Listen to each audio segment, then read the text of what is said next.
지금까지만 쏘았으면 됐지. 또 쏘으려고요? 그 다음에요, 이 주민총회가, 그 다음에 또 뭐냐면, 이 주민자치회, 집행기구인 주민자치회도 또 문제가 있어요. 문제가 있는데, 주민자치회 안에 우파들이 못 들어오도록 배제하는 그런 필터링 제도를 다 둬놨다는 겁니다. 그러니까 뭐 보고 이야기하냐고요? 예, 주민자치회 안에는요, 사무국이라는 진짜 집행기구가 있고, 그 옆에 뭐가 있냐면은 위원들이 있어요, 위원들. 아니, 주민자치위원회 같은 위원이 있는 게 맞지만, 주민자치회를 만들면 회원이 있어야지 위원으로 둡니까? 이상하지요. 그렇다 하더라도, 위원들한테 뭘 해놨냐면은 이렇게 해놨어요. 추첨을 하도록 추첨해서 선발하도록 했어요. 자기 마을에서 내가 열심히 나는 봉사해 볼게 하는 사람은 추첨해서 떨어지기 때문에 배제할 수 있어. 거기다가 우파가 당선되면 뭘 할 수 있냐? 신원조회를 통해서 떨어뜨릴 장치를 마련해 놨어요. 뭘 하냐 하면은 범죄 경력을 조회할 수 있도록 조항을 넣어놨거든요. 그 다음에 그것만인 줄 아십니까? 그런데도 들어와가지고 또 태클을 걸까봐 또 뭐냐면 혹시 위원들이 보안 누설할 경우에는 공무원에 준하는 강력한 처벌할 수 있는 규정을 넣어놨어요. 아니, 주민자치가 우리 마을 위하자고 하는 건데, 공무원에 준하는 그렇게 강력한 징역 뭐 몇 년에 뭐 이렇게 둬가지고 겁나가지고 하겠습니까? 이런 어떤 제도가 주민자치와 자유를 이야기할 수 있습니까? 그 다음에 뭐냐면 주민자치의 가장 핵심은 컨트롤 타워는 뭐냐면 사무국입니다. 근데 사무국은 지방공무원으로 보한대요. 그런데 보면 이 사무국 직원은 아마도 마을 활동가가 선임될 가능성이 높다. 자체 추천, 셀프 추천, 자치단체장은 형식적 임명 이렇게 돼가 공무원이 돼가지고요. 이제는 영구히 마을을 먹어가는 거, 장악해가는 겁니다. 이런 거 생각해 보셨습니까? 그리고 뭐냐면은 정부가요, 주민자치를 활성화한답시고 주민들의 자율성보다는 정부의 강권적인 어떤 지원이 폭포처럼 쏟아질 겁니다. 5년마다 정부는, 자치단체는 지원종합계획을 수립해라. 전담부서를 설치해라. 그 다음에 경비 전액 또는 일부를 지원한다. 마을활동가 및 그 다음에 마을활동가 교육을 정부와 자치단체가 교육시켜가지고 우선 배치해라. 아니, 이렇게 막 그냥 지원책이 쏟아지는 거예요. 그런데 문제는 뭐냐면 사람들은 그 받는 것만 생각하는 거예요. 그 줄 때는 뭔가 다른 어떤 보상이나 요구사항이 있을 거라는 생각을 안 합니까? 그러면 우리가 거기에 분명히 뭔가 음모와 함정이 있다면 아마 그것은 분명히 먹고 나중에 크게 후회할 어떤 함정일지도 모른다는 걸 생각하셔야 됩니다. 그러면 결국은 뭐냐면 이 주는 것이 뭐냐 하면은 주민들을 위해서 준다기보다 좌파 활동가들이 다 읍면동을 장악하기 위한 도구, 정권을 영구히 집권할 수 있는 도구, 이런 것으로 쓰일 수 있다는 것도 생각해 보셔야 한다는 거. 그 다음에 이제 마을 활동가들이요, 좌파 활동가들이 여러 주민자치에 참여하도록 해놨습니다. 그러니까 뭐냐 하면은 지금 주민 활동가가 이 주민자치에도 참여하고 저 주민자치에도 참여하도록 복수로 참여할 수 있도록 해놨어요. 그래 되면 어떤 일이 벌어지냐. 전국에 있는 3,490여 개의 주민자치회가 모든 좌파 활동가들이 다 그물망처럼 엮여가지고 이거는요, 분권적인 게 아니고 그야말로 전체주의적인 하부 구조가 연결망으로 된다는 것도 생각해 보셔야 된다는 겁니다. 예, 뭐 그 정도로 하고요. 그 다음, 자, 제4번요. 제4번에 보면은 이제 이런 말씀을 드립니다. 제4번에 보면 이 법안이 통과되면, 네.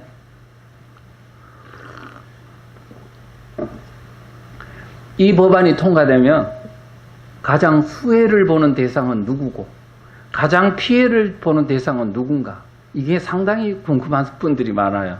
그러면 제가 간략하게 아주 정리해서 말씀을 드리겠습니다. 아까 제가 말씀드렸듯이 수혜를 보는 대상은요, 가장 수혜를 보는 대상은 좌파 마을 활동가들입니다. 이 사람들이 말하자면 마을을 장악하는 건데, 여러분 아시다시피 좌파들 속에 좀 능력이 있거나 이미 좀 상당히 역량이 있는 사람들은 국회의원으로 가고, 그 다음은 지방의원으로 가고, 그런데 마을에서 그냥 지금까지 그냥 고생만 한 사람들은 우리는 뭐냐 이럴 수가 있잖아요. 이제 이들에게도 하나의 떡고물이 떨어져야 되겠죠. 그게 바로 읍면동을 그들의 어떤 그 컨트롤하에 둘 수 있는 거죠. 그래서 바로 그 읍면동 주민자치 설치를 강력히 요구하는 세력들이 바로 그들입니다.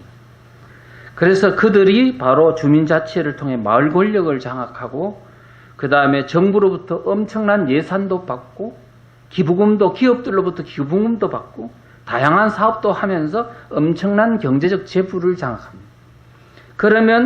그러니까 그들은 이제는 새로운 세상이 오는 거죠. 제가 조선시대, 이제 시간이 없어서 그런데 조선시대 살인파들이 있잖아요.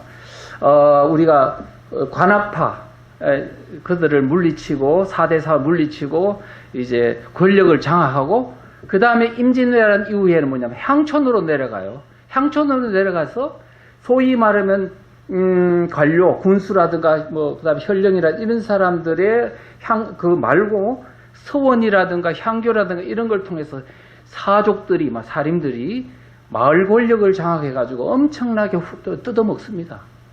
그렇게 해서 우리 조선 말기에 우리가 일제로 넘어가게 된 완전히 초토화되는 현상들이 수백 년 동안 향촌에서 이 유림들이 그들을 주민들을 뜯어먹은 결과라고 봅니다. 그래서 남아있는 게 없어요. 이거는 황충과 같았거든요. 그러니까 그게 제가 한 얘기가 아니고 정약용 선생이 도적보다도 더 나쁘다 그랬으니까요. 지금 만약에 이 좌파들에 의해 가지고 읍면동 하부 구조가 마을이 만약에 장악당하면요, 앞으로 이 구조는 저는 100년 가는 게 아니고 한 300~400년 더 갈 거라고 생각합니다. 지금 결정적 분기점이 와 있다고 생각합니다. 국민들이 정신 차려야 합니다. 네, 그 정도로 말씀드리고요. 그래서 피해를 보는 대상을 제가 말씀드리면요, 가장 피해를 보는 층은 누굴까 하면은 크게 보면 첫째 교회, 두 번째 우파 주민, 세 번째 기업들, 네 번째 자영업자라고 저는 꼽습니다. 왜 그러냐 설명을 드리겠습니다. 자, 우선은요 교회입니다. 교회인데 그 근거가 뭐냐 하면요, 이렇습니다. 지금 이 법 8조 1항에 보면 모든 주민은 성별, 신념, 종교, 인종 등등에 의해서 차별받지 않는다고 되어 있습니다. 그런데 여기에 잘 보십시오. 잘 보면은 성별. 지금 여러분들이 성별하면 남녀 성별을 생각하시잖아요. 마을 활동가 그룹의 자료들을 보면요, 남녀 성별을 말하는 젠더 개념을 이해하는 거로 다 알고 있습니다. 그러니까 만약에 젠더 개념이라면 기존에 있는 교회가 지금까지 이제 종교적인 차원에서 예를 들면 동성애 반대, 차별금지법 반대를 하면 바로 이 법에 저촉돼가지고 아주 탄압을 받을 겁니다. 그 다음에 신념은 이제 아까 말씀드렸고, 종교 차별금지, 인종 차별금지입니다. 여러분 지금 주민자치의 주민 중에는요, 외국인이 들어와요. 지금 외국인이 새로 들어온다고요. 그러면 외국인 안에 이슬람 이런 믿는 사람들이 있잖아요. 자, 그러면 종교 차별 금지, 그 다음에 인종 차별 금지 합해가지고 이제 이슬람인들이 지금 대구에 있는 대연동에 이슬람 사원을 짓는다니까 지금 교회 기독교 단체에서 막 가서 난리를 치잖아요. 앞으로 이 법이 진행이 되면 아마 그거 못하게 될 겁니다. 생각해 보십시오. 자, 이런 부분들이 있고요. 그 다음에 또 뭐가 있냐면은 우리가 지금 여러분 아시겠지만은 교회 기독교라는 거는 유신론 아닙니까? 그러나 공산주의 사회주의는 무신론이잖아요. 기본적으로 충돌할 수밖에 없어요. 자, 이런 상황인데 그렇기 때문에 문재인 정권의 이 사상적 지향성 때문에 교회를 저렇게 미워하나 할 정도로 탄압을 많이 했죠. 그러면 교회 입장에서 보면 교회 입장에서 보면은 우리가 사실은 중앙 권력으로부터 탄압받는 것도 너무 힘들어요.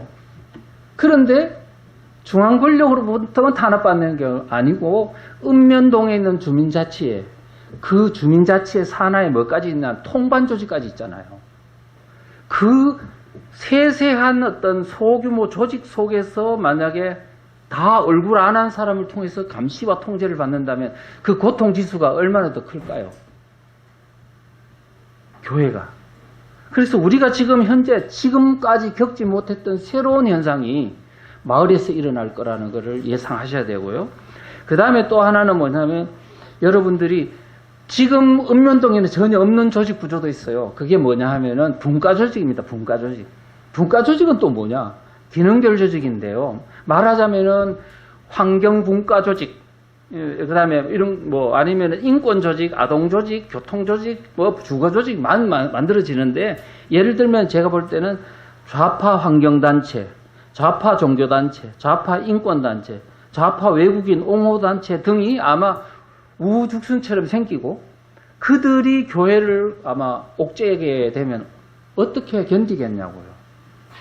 그래서 우리가 이런 부분들이 있습니다. 그래서 앞으로 그것 말고도 예를 들면 소음을 핑계로 통성기도를 금지한다든가 예를 들면 종교차별 금지로 전도를 금지한다든가 방역을 핑계로 예배를 금지한다든가 이렇게 하는 것도 있고 그 다음에 또 더 무서운 건요. 보이지 않는 그런 탄압인데 주민자치회가 의도적으로 주민들에게 교회에 대한 혐오의식을 조장해가지고 교회에 가는 사람들은 아주 나쁜 사람으로 막 감시를 받는 걸로 막 이렇게 협박을 가하면 아마 교회에 오는 친도들이 어마어마하게 떨어질 겁니다. 이런 부분들을 생각해 보면 앞으로 중앙 권력이 아니고 마을 단위에서 이런 어떤 현상이 좌파가 주도하게 되면 우리가 지금까지 겪지 못했던 엄청난 어떤 교회의 어떤 고통이 이제 생길 거다. 이렇게 이제 제가 생각을 해 봤습니다. 그 다음에 또 뭐냐 하면요. 교회 다음으로 통제를 받는 대상이 바로 우파 성향의 주민들입니다. 주민자치법 제5조 3항에 보면 돼 있죠. 아까도 이야기했지만 관계법령에서 규정한 사회적 책임상함을 준수해야 된다고. 지금 노동, 인권, 환경, 복지 같은 좌파 정책, 법령 그리고 좌파 법령에 입각한 정책에 순응하고 거기에 동조해야 돼요. 만약의 경우에 나는 우파라서 이런데 동조 못하겠어. 그러면 어떻게 현행법에 의해서 만약 아마 통제를 아마 억압을 받을 가능성이 있습니다. 그래서 우리가 지금 이거는 지금까지와 달리 마을 단위에서 만약에 이런 좌파가 주도하는 통제 시스템이 갖춰진다면 우파 주민들은 아마 매일매일 혹시 우리 주변에 감시하는 사람이 없나 해가지고 막 이렇게 우려하는 상황들이 일어나지 않을까 이렇게 생각되고요. 그 다음에 가장 또 무서운 것 중에 하나는 주민들에 대한 정보 수집 권한을 엄청난 무소불위의 권한을 부여했다는 점입니다. 무슨 얘기냐 하면은 주민자치회가 중앙정부 기관 그 다음에 자치단체 기관에게 뭐 소속기관까지 포함했습니다. 기관에게 해당 주민에 대한 정보를 요구하면 반드시 응해야 된다는 규정을 해놨어요. 그러면 그 중에는 뭐가 됐냐면 그 사람의 성명, 주민등록번호, 주소, 전화번호, 휴대전화번호까지요. 요구를 할 수 있도록 이거 근거 조항을 둬놨다고. 만약에 이래 되면요. 이게 좌파들 통제보다 우파들이 일단은 뭐냐면 통제의 가시권 안에 들어갈 수 있다. 무서운 얘기입니다. 이거. 웃을 일이 아닙니다. 진짜로. 자, 그렇다는 것을 말씀을 드리고요. 그런데 지금 우리 구상진 헌변 대표 변호사님이 이 조항을 딱 보더니 그러더라고. 이야, 이 진짜 독소조항 너무 무서운 거라고 말씀을 하면서 이 정도 권력은, 이 정도 지금 권한은요, 무소불위의 권한은 현행법상 대통령이나 국회의원도 못 갖는 권한이에요. 그걸 누구한테 줬다고요? 주민자치회, 좌파가 주도하는 주민자치한테 줘놨다고. 그런데 지금 이게 보통 문제입니까, 이게? 예, 그 정도로 하고요. 그다음 세 번째로는 뭐냐면은 지금 그다음에 피해를 볼 대상이 누구냐 하면은 기업들입니다. 기업들. 왜 그런 생각을 하느냐고요? 기업들은 지금 저는요, 우리 기업에 대해서 상당히 실망을 많이 했어요. 대한민국이 체제에 가장 혜택받은 게 기업이고, 또 지금 최저위기가 왔는데도 불구하고 내몰라라 하면서 가만히 있는 걸 보면 세무 사찰이나 통제를 좀 도래해서 그렇게 했지만은 그래도 너무 심한 것 같아요. 그런데 이제 앞으로 주민자치기본법이 만약에 시행이 되면 아마 이제는 기업들이 이제 엄청난 힘들어진 세상이 올 겁니다. 왜 그러냐고요? 지금 이 주민자치의 주민 안에는 뭐가 들어갔냐 하면은 지금 그 지역 내에 있는 기업체들의 모든 사장부터 말단 노동자까지 다 자동 주민이 됩니다. 그 다음에 초중고등학교 학교가 있다면 거기에 있는 학생과 교사가 다 자동 주민이 됩니다. 지금 지금 행정복지센터 있죠. 그거하고는 틀려요. 자, 그러면 지금 그 지역 내에 기업이 있다. 예를 들어 뭐 현대자동차니 뭐가 있다 칩시다. 그 기업이 있으면 기업에 있는 노동자 그 민노총 있잖아요. 조직이 하부 조직이 전부 다가 자동으로 주민이 돼 버리는 거예요. 그러면 민노총이 주민자치의 좌파들하고 합해가지고 기업을 공격할 수 있습니까? 없습니까? 지금 기업들이 아직까지는 지금 잘 모르시는데 지금 앞으로 이런 상황이 벌어지면 곡소리 날 겁니다. 그런데 이 주민자치가 뭐까지 할 수 있는지 아세요? 기업들이나 이런 데부터 기부금도 받을 수 있어요. 자, 거기다가 주민자치에서 무슨 이런 사업도 할 수 있어. 사업해가지고, 우리 마을 기업들한테 물건 좀 사줘. 그러면 안 사줄 수 있습니까? 아마 기업들 보응될 겁니다, 보응. 이런 거를 생각해보면, 이런 것들이 지금 가능하니 보통 문제가 이제 아닌 거죠. 그 다음에 네 번째가 뭐냐면은 자영업자들입니다. 왜 자영업자가 통제가 됐냐고요? 이 이유가 있습니다. 지금 이 주민자치회가 자체 사업을 할 수 있도록 되어 있어요. 그 부동산 가지고요, 국가나 자치단체의 소유의 부동산 건물을 뭐냐면은 무상 임대를 받을 수 있거나 아니면 저가로 매각할 수 있도록 되어 있어요. 그러면 엄청난 부동산 소유재벌이 돼요. 주민자치회 자체가. 그러면 그거를 가지고 뭐냐면 그냥 공짜니까 임대료가 작을까요? 높을까요? 작죠. 낮죠. 낮으면은 거기에 장사하는 사람하고 일반 자영업자하고 경쟁이 될까요? 안 될까요? 안 되죠. 아마 자영업자들은 다 상당한 타격을 받을 가능성이 있다. 우리가 이런 걸 생각해 보십시오. 그러면 주민자치회가 주민자치회가 주도하는 사업이 대기업일까요? 그 다음에 마을기업이라고 여러분 아시죠? 협동조합, 사회적 기업, 그 모든 것들이 주민자치회하고 버무려져 가지고 사업을 하는데 그게 대기업 업종일까요? 다 뭐냐면 주민 밀착형 사업일 가능성이 높잖아요. 그래 되면 기존에 있는 자영업자들이 피해를 볼까요? 안 볼까요? 엄청나게 보죠. 제가 우리 어릴 때 우리 아버지가 정미소를 했어요. 정미소를 했는데 근데 옆에 있잖아요. 농협정미소가 생긴 거야.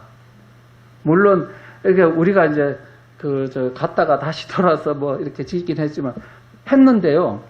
우리 전부 다 그 집성촌인데도 우리 다 잘 알아. 그런데도 그 사람들이 우리 정미소에 안 오고 옆에 있는 농협정미소로 가는 거야. 이유는 우리 집에 오면은 비료를 안 주니까. 나 그걸 보고요. 이야, 강력한 공권력을 가진 기관이 사업을 하면은 일반 주민들은 다 죽는구나 하는 걸 내가 그때 깨달았습니다. 지금 주민자치회란 이 무소불위의 기관이 직접 사업을 하거나 직접 지원하는 마을 기업들이 양산된다면 앞으로 지금 현재 있었던 그 우경적 성향의 자영업자들은 아마 많은 타격을 눈물을 많이 흘리지 않을까 이런 생각이 드는 겁니다. 예, 그 정도로 하고요. 자, 이제 너무 길게 해가 죄송한데 빨리 속도로 진행하겠습니다. 이 법안이 통과되면 좌파 정권이 50년 집권, 100년 집권 등 장기 집권이 가능하다고 주장이 하는데 그게 어떻게 가능해요?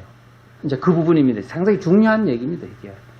지금 여러분들이 일반 국민들이 아직 지금 이 주민자치기본법의 위험성을 모른다면 바로 이 부분을 들으시면 이제 그렇게 해서 50년 집권, 100년 집권의 말이 나오는 걸 하고 이해하실 겁니다. 내가 뭐냐 하면은요.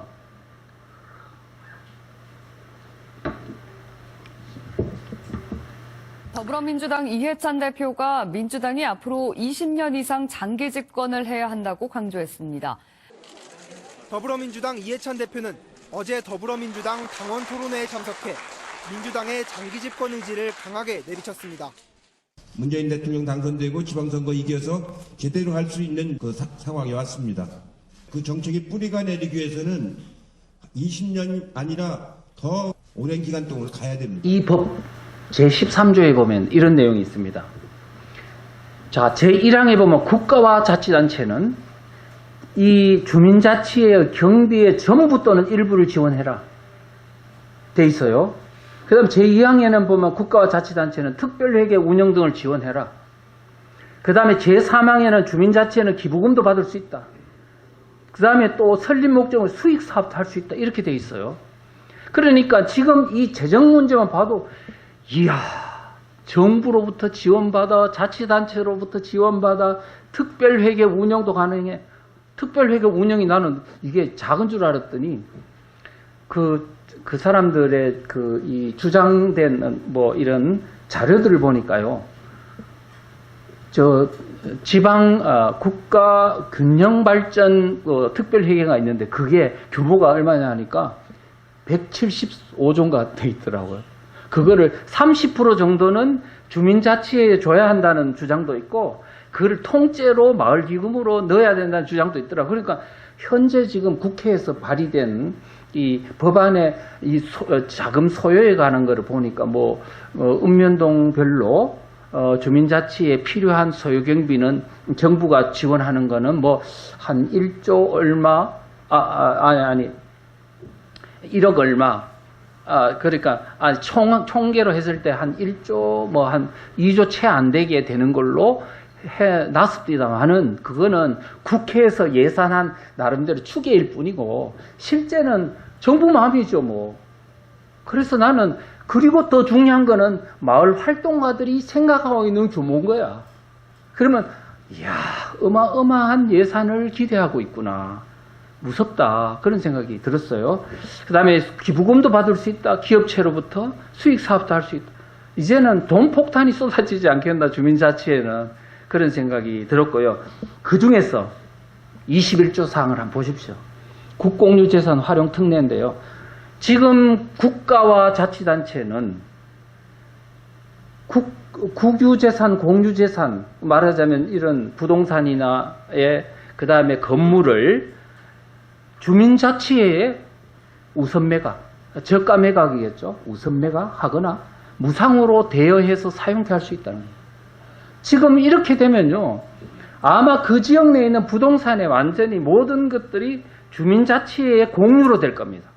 그러면 그걸 가지고 뭘 만드냐 하면 주차장도 만들고 힐링센터, 그 다음에 장터 내지는 마켓 만들어 가지고 마치 주민들한테 선심을 쓰는 거예요. 저가 임대료 내고 들어오라고. 이렇게 됐을 때 어마어마한 수익이 아마 일반 자영업자들 다 몰락하고 여기로 다 몰릴 겁니다. 사람들은 싼 걸 좋아하니까요. 이렇게 됐을 때 저는 어떤 생각을 하냐면 이제 그 돈을 가지고요. 자기들도 이제 갖고 그 다음에 주민들한테 일부를 나눠줍니다. 나눠주면 주민들이 그렇게 해요. 시골에 있는 할아버지 할머니들 아들한테 돈 받기도 힘든데. 그러면 주민자치가 우리 아들보다 더 효자네. 또 이런 좋은 세상이 왜 이제 오나 그럴 겁니다.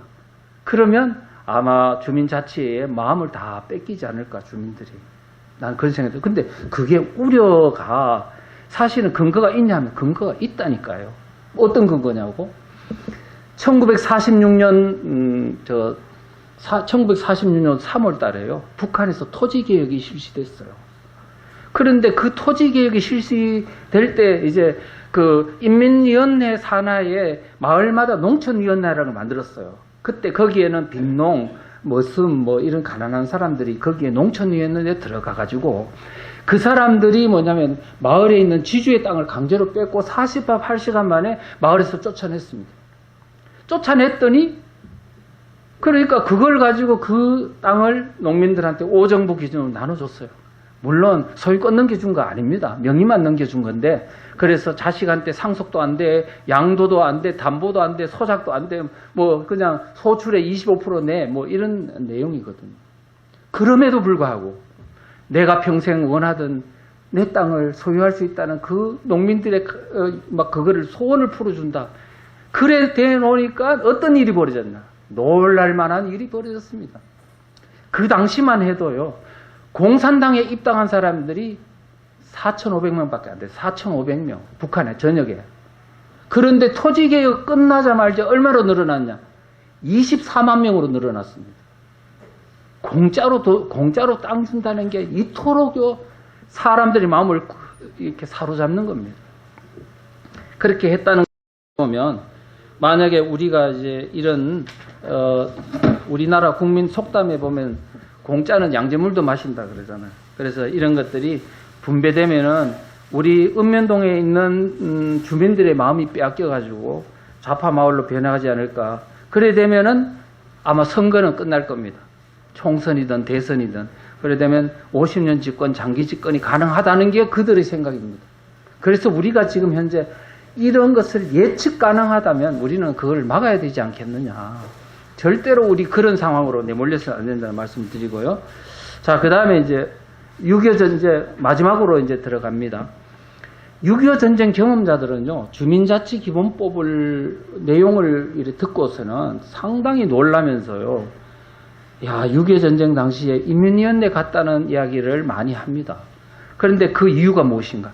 이거를 좀 아시면은 우리가, 많은 사람들은요, 노인네들이 인민위원회 갔다 그러면, 그 공산주의에 대한 제대로 알지도 못하는 사람들이 하는 얘기를 그걸 진짜라고 믿냐 그러고 이렇게 할 수도 있습니다만, 우리가 가만히요, 아무리 이론으로 공부해도 실제 겪은 사람들의 어떤 그거는요, 절대로 이길 수 없습니다.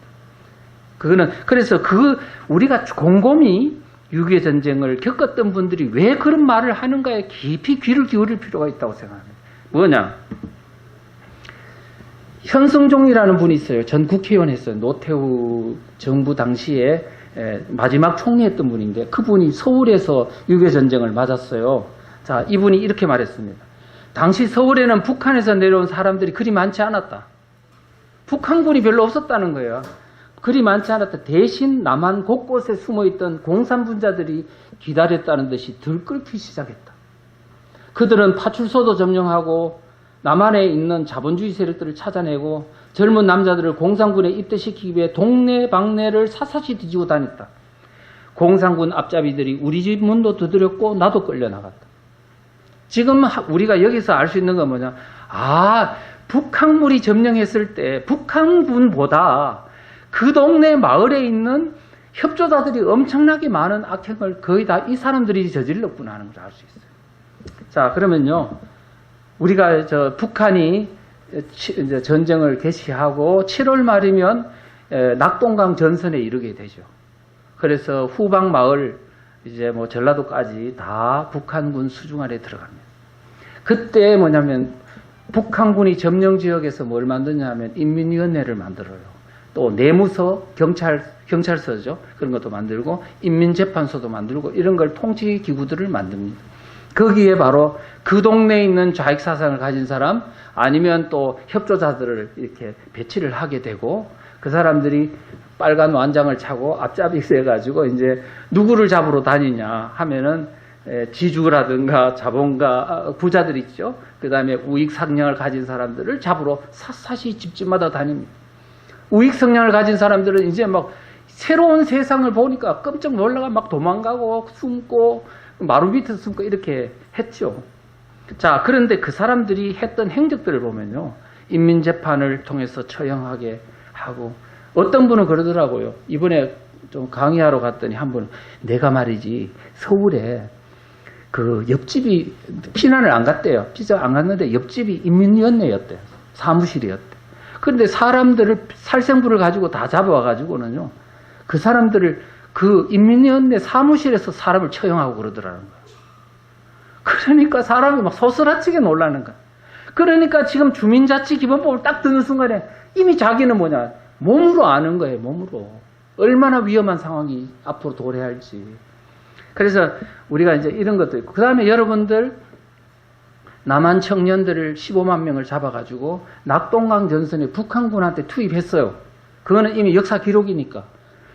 그런데 그 사람들이 총알바지가 돼가지고 낙동강을 피로 물들였어요. 우리 대한민국하고 국군하고 싸웠잖아요. 그랬는데 이 사람들이 그냥 제발로 의용군에 간 사람도 있지만, 이 인민군, 북한군의 앞잡이 노릇을 한 사람들이 집안에 샅샅이 청년들을 잡아가지고 거기에 보낸 겁니다. 그러면 그때 죽은 사람들은 그 사실은 누구의 책임이 크냐고요. 그 동네에서 그 사람들을 잡아들인 자익들의 책임이 매우 크다는 걸 우리가 상식적으로 보면 알 수 있지 않습니까? 그뿐 아닙니다. 8만 명이 북한에 끌려 올라갔어요. 납북자라고 하죠. 그 사람도 그 동네에서 잡아들인 사람은 누구냐 하면은 바로 완장찬 그들입니다. 그래서 지금 이제 그 다음에 또 여러분들 인천 상륙작전이 돼가지고 북한군이 올라가 버렸잖아요. 언제까지 올라갔냐면 28일 한 그즈음에 다 올라갔어요. 물론 일부에 이제 막힌 사람들은 빨치산으로 또 합류하기도 하지만, 그런데요, 이 북한군이 올라간 이후에 일어난 어마어마한 집단 학살극, 어마어마해요. 그게 보면 전라도 지방이나 경남이라든가 이런 데서 많이 일어났어요. 집단, 그러니까 개울가, 우물가, 방공호 같은 데서 집단 학살극이 일어났는데요. 그 규모는 상상할 수 없습니다. 근데 그때 집단 학살극이 10월 달에 일어난 학살극은 가장 많이 죽은 데가 어디냐 하면 전라남도입니다. 그 중에도 영광군이 가장 심했어요. 그리고 그 다음에 그 중에 염산면은요, 면민이 반 이상 죽었다 그래요. 그런 말까지 있을 정도로 어마어마하게 참혹하게 죽었습니다. 제가 이 염산교회, 야월교회 다 가봤습니다. 그래서 내가 물어봤더니 이 사람 지금 여기 그림은요, 북한군처럼 이렇게 그려놨습니다만 사실은 그 동네 사람들입니다.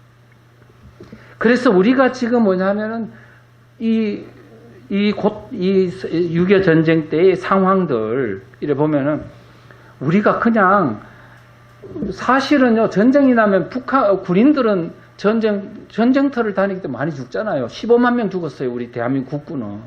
그런데 마을에서 전쟁터도 아닌데 이렇게 죽은 민간인 학살자가요, 적게는 6만 명에서 많게는 16만 명이라는 기록이 있습니다. 이 마을에 있는 사람이. 그러니까 보면은 이 그 좌익들에 의해서 학살된 피해자들이 많다는 걸 우리가 알 수가 있거든요. 자, 그래서 이거는 뭐 그만하고요. 그래서 우리가 이제 주민자치기본법을 두려워하는, 이분들이 두려워하는 근거는 이것입니다. 평화롭게 살던 마을에 북한군이 내려오더니 좌익과 우익을 사상적으로 나눠가지고 좌익들로 하여금 우익들을 잡아가지고 반동분자를 죽이라는 그런 권한을, 무소불위의 권한을 주자. 거기에 흥분된 사람들이 막 그걸 갖고 동네에 있는 우익들을 막 잡아 죽이는 이런 참혹상을 하게 되면서 대한민국은 이 바야흐로 마을의 평화가 깨져버렸어요. 그런데 지금 70년이 지난 이후에 대한민국 마을에서 좌파들에게 무소불위의 권한을 주고 우파들을 박해할 수 있는 주민자치기본법을 지금 만들고 있다는 사실에 그분들은 놀라고요, 막 가슴이 떨려가 죽겠다는 거예요. 못 살겠다는 거예요. 우리가 당한 것보다 더 힘든데 왜 손자 손녀들이 이거를 마을에서 당해야 되냐. 그리고 이렇게 하다 보면 어느 순간인가 보면 통제하지 못하는, 우리가 권력을 가져도 통제를 잘하는 사람이 있고 사람에 따라서는 통제를 못하는 사람이 있잖아요. 그 사람들이 어떤 악행을 했을 때 또 마을에서 내전이 일어날 수 있다. 3,490여 개에서 일어나는 건데 어디에서 내전이 안 일어나겠습니까? 우리가 지금 사상적으로 두 개의 국민으로 나눠가지고 우파 국민, 좌파 국민, 촛불국민, 보수국민회가 괴멸시켜야 된다는 중앙정부의 이런 국민을 두 가지로 나누는 것만 해도 지금 악한데, 그거를 마을 단위에서 일어나도록 한다면 대한민국은 바야흐로 어떤 사태에 직면할지 알 수 없다는 게 그들의 이제 눈물 어린 호소입니다. 그래서 이제 우리는 어떻게 해야 될까요? 주민자치기본법 시행을 막지 못하면 안 된다. 이제 자유민주주의 체제를 이제 우리 70년의 자유민주 체제가 바야흐로 종말을 구하고 이제 대한민국은 아마 이제 한치도 알 수 없는 나락으로 떨어질 수도 있다. 그 다음에 지금 주민자치기본법 만드는데 누가 많이 동조를 하고 있는, 협조하고 있냐 하면 자치단체장들이나 이런 사람들이 동조를 하고 있어요. 이 사람들 바보예요, 바보. 왜냐하면은 이거요, 뻐꾸기 알 키우는 거예요. 뻐꾸기 알. 그들이 뭐냐면 점점점 커가지고 지금 자치단체들을 대의제 민주주의는요, 자유민주주의 시스템입니다. 이들이 커서 대의민주주의 시스템에 굉장히 불신하거든요. 이들 현재 있는 자치단체를 결국은 상당히 무력화시키고 앞으로 좀 더 나아가서는 새로운 좌파 주도의 광역자치단체, 나아가서는 연방제 쪽으로 가려고 하는 의도들을 계속 비치고 있다. 이렇게 말씀을 드리고요. 그 다음에 이제 우리들은, 저는 이렇게 생각합니다. 이걸 보면서, 야, 위기다. 그런데 반대로 생각하면, 야, 혹이다. 이 정부, 우리가 최저위기 왔다고 아무리 이야기해도 국민들은 잘 못 깨닫다가 마을 단위에서 내 앞에서 일어날 일을 이야기를 해줄 수 있다면 우리 국민들은 많이 깨닫더라고요. 해보니까. 그래서 우리가 막 너무 과장해가지고 위기를 조장하지 말고요. 있는 그대로 조곤조곤 설명해가지고 우리 국민들이 앞으로 이러한 위기를 극복할 수 있도록 사상적인 문제와 이런 것들을 잘 설명한다면 어쩌면 위기는 기회라는 말처럼, 그리고 우리 우파 국민들이 정말로 그들에게 협조하지 않고 우리 국민들이 이번에 단체로 각성을 한다면 6.25 전쟁이 자유민주주의 시스템을 구축한 것처럼 이것을 통해서 대한민국이 앞으로 영구히 자유민주주의 체제를 굳건히 하는데 큰 도움이 되지 않겠나 생각하면서 절대로 낙심하거나 낭망할 게 아니고 이제 우리도 마을 단위로 내려가자. 중앙에 있는 대선만 바라보지 말고 이제 읍면동으로 내려가서 내 있는 곳에서 교회도 우파단체도 이제로 결집하면서 대한민국을 굳건히 하는 보이지 않는 토대가 되었으면 좋겠습니다. 감사합니다.